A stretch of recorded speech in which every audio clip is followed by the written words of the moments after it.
Hello दोस्तों, कैसे हैं आप सभी एस्पिरेंट। तो बच्चों आज एक छोटा सा टॉपिक मैं लेकर आया हूं बच्चों आप सभी एस्पिरेंट के लिए कि एग्जामिनेशन के अंदर या सीएसआर नेट एग्जामिनेशन में आपको किस टाइप के क्वेश्चंस बनाए जा सकते हैं और किस टाइप के क्वेश्चन आपको पूछे जा सकते हैं। उसका एक थोड़ा छोटा सा एग्जाम्पल मैं आपके लिए लेकर आया हूं, क्योंकि आपको ये पता होना ज़रूरी है। सब देखो, पढ़ते तो सभी है, सभी एस्पिरेंट पढ़ाई कर रहे हैं, ठीक है।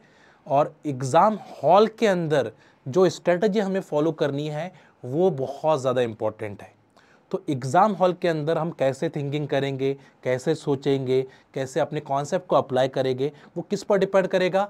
आपकी प्रैक्टिस अगर अच्छी होगी, अगर आप अच्छे क्वालिटी वाले क्वेश्चंस अगर आपने प्रैक्टिस करे होगे, तो एग्ज़ाम हॉल में आपकी मेंटेलिटी एक स्टेबल मेंटेलिटी की तरह चलेगी, ठीक है। और अगर आपने ऐसे ही सिंपल से क्वेश्चंस एकदम जो आपको पूछे नहीं जाने वाले हैं, ऐसे क्वेश्चंस जो एग्ज़ाम में बन ही नहीं रहे हैं, वैसे सॉल्व करके जाओगे तो फिर गड़बड़ होगी।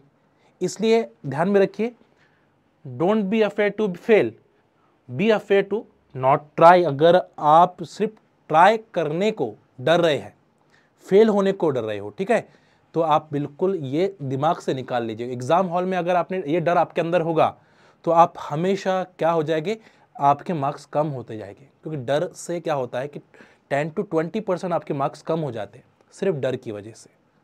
इसलिए आपको डरना नहीं है, ट्राई करते रहना है, टेस्ट देते रहना है, टेस्ट को क्वेश्चंस को सॉल्व करना है। जैसे एग्जामिनेशन में आपको, जैसे बायोइनऑर्गेनिक केमिस्ट्री के अंदर आपको इस टाइप के क्वेश्चन बन सकते हैं, बड़े अच्छे क्वेश्चन है, म्यूटेशंस के ऊपर पूछा जा सकता है। जैसे ये क्वेश्चन है जहाँ पे आपको साइटोक्रोम सी ऑक्सीडेज है, इस टाइप के क्वेश्चंस आपको पूछे जा रहे हैं, ठीक है। आप इसका आंसर भी पुट करिएगा कि इसका आंसर क्या आएगा, पहले क्वेश्चंस का आंसर क्या आने वाला है, ठीक है, ये भी आप पुट करिएगा, बड़ा अच्छा क्वेश्चंस है। सेकंड क्वेश्चंस का आंसर क्या आने वाला है वो भी आप पुट करिएगा, ठीक है, अपना आंसर जरूर पुट करिएगा, ठीक है। और इसी टाइप के जो क्वेश्चंस है आपको कहाँ देखने के लिए मिलेंगे, इसी टाइप के क्वेश्चंस मिलने वाले आपको स्कॉलरशिप टेस्ट के अंदर। फ्री स्कॉलरशिप टेस्ट है, कोई चार्ज नहीं है, सही बात, तो यहाँ पे कोई चार्ज नहीं है। अगर आप इस स्कॉलरशिप टेस्ट को देते हो तो आपको बेनिफिट तो ये होगा कि आपके आने वाले एग्जामिनेशन में आपको काफ़ी बेनिफिट मिलेगी, ठीक है। और आप अप टू 90% तक स्कॉलरशिप ले सकते हो टेक्स्ट बुक सुपर कोचिंग की तरफ से। और आप हमारे जेआरएफ बूस्टर बैच के अंदर, इलाइट बैच के अंदर, अचीवर्स बैच के अंदर इनरोल कर सकते हो। कब होने वाला है, 14 जुलाई को आपका ये टेस्ट होने वाला है। मॉर्निंग 8 बजे भी आप देख सकते हो, 12 बजे भी आप दे सकते हो, शाम में भी दे सकते हो, तो है ना। तो टाइम जब से आप स्टार्ट करोगे उस टाइम से आपका ये टेस्ट स्टार्ट हो जाएगा। मॉर्निंग में फ्रेश फ्रेश दे दीजिए मेरे हिसाब से, है ना, अपना लेक्चर से पहले ही दे दो। 9 बजे आपका लेक्चर होता है, उससे पहले ही आप इसको दे दो, टेस्ट को दे दो, जिससे आपको बेनिफिट मिल जाएगा। कहाँ पे, लिंक डिस्क्रिप्शन में गिवन है, डिस्क्रिप्शन में जाना है, वहाँ पे लिंक गिवन है, रजिस्ट्रेशन करके रखें ताकि नोटिफिकेशन आप तक पहुँच पाए, प्रॉपर नोटिफिकेशन आप तक पहुँच पाए। अच्छे अच्छे क्वेश्चंस आपको यहाँ पे मिलने वाले हैं, जिससे प्रैक्टिस भी हो जाएगी और आपका बेनिफिट भी हो जाएगा, दो काम हो जाएंगे आपके, ठीक है।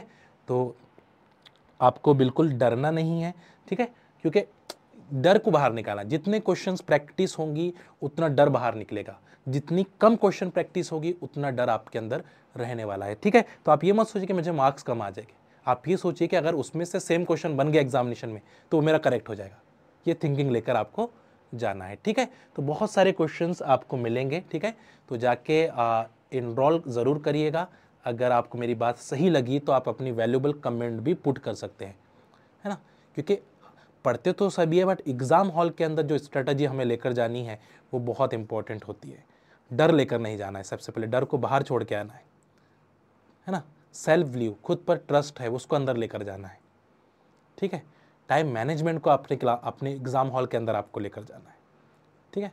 ये कुछ चीज़ें हैं, मैं आपका 8.5 साल मुझे CSR नेट के पढ़ाते पढ़ाते हो चुकी है, ठीक है। और मेरा एक्सपीरियंस यही रहा है सब बच्चों के साथ, बच्चे आके जो जो मुझे बोलते थे वो एक्सपीरियंस मैं आपके साथ शेयर कर रहा हूँ कि बच्चों का एक तो टाइम मैनेजमेंट सही से नहीं हो पाता है, जो क्वेश्चन चूज़ करना होता है वो क्वेश्चन चूज़ नहीं करते और दूसरे क्वेश्चन में फंस के रह जाते हैं, उससे टाइम खराब हो जाता है। दूसरा है कि डर एक बढ़ जाता है उनके अंदर, मेरा क्वेश्चन गौर होगा तो क्या हो जाएगा, मेरे मार्क्स चले जाएंगे, वो डर निकाल देना है। रिस्क है तो इश्क है, रिस्क लेना है, डरना नहीं, रिस्क है तो इश्क है भाई, ठीक है। तो रिस्क एग्जाम में लेना है, अपनी लाइफ में आप लेते हो, बाइक चलाते टाइम 100 की स्पीड में बाइक चलाते हो, रिस्क लेते हो घर पहुंचने के लिए, जल्दी रिस्क लेते हो, ठीक है लेते हो ना, तो यहाँ पे भी लेना है। अगर आपके 20 क्वेश्चन आपको मिल रहे हैं, 5 क्वेश्चन नहीं मिल रहे, 5 क्वेश्चन का रिस्क लीजिए, उसमें से 3 क्वेश्चन राइट आएंगे, 2 क्वेश्चन रॉन्ग हो सकते हैं, बट 3 क्वेश्चन तो आपको मिल गए। अगर छोड़ दोगे तो 3 क्वेश्चन नहीं मिलेंगे फिर आपको, तो रिस्क लेना पड़ेगा। बड़े बड़े बिजनेसमैन रिस्क लेते हैं, जब भी जाके सक्सेसफुल होते हैं, तो थोड़ा रिस्क ज़रूर लीजिए, अंदर डर से निकालिए अंदर से, ठीक है। तो अगर आप मेरी बात से एग्री करते हो तो कमेंट करके ज़रूर बताइएगा। जो मैंने 2 पॉइंट्स आपको कह रहे हैं, निगेटिविटी को बाहर रखना है, पॉजिटिविटी को अंदर लेकर जाना है, जो ऐसे दोस्त आपको मिलते हैं उनको बाहर छोड़ के आना है अपनी पॉजिटिविटी को अंदर छोड़ के आना है, ठीक है। चलिए मिलते हैं फिर, 14 को जाके टेस्ट ज़रूर दीजिएगा। वैसे हमारे सेशन तो चल ही रहे हैं, ठीक है, मेगा मैराथन सेशन भी आने वाले हैं, तो वो भी बेनिफिट आपको काफ़ी देने वाले हैं, ठीक है। चलिए बाय बाय, अपना ख्याल रखें, मिलते हैं। मैं आके आपको थोड़ा थोड़ा बताते रहूँगा कि एग्ज़ाम हॉल की स्ट्रेटेजी क्या होने वाली है, पेपर कैसे अटैम्प्ट करना है, उस पर भी एक वीडियो मैं ज़रूर बनाने वाला हूँ। चलिए अपना ख्याल रखिए, स्टे हेल्दी, स्टे पॉजिटिव। अच्छा बाय बाय, टेक केयर।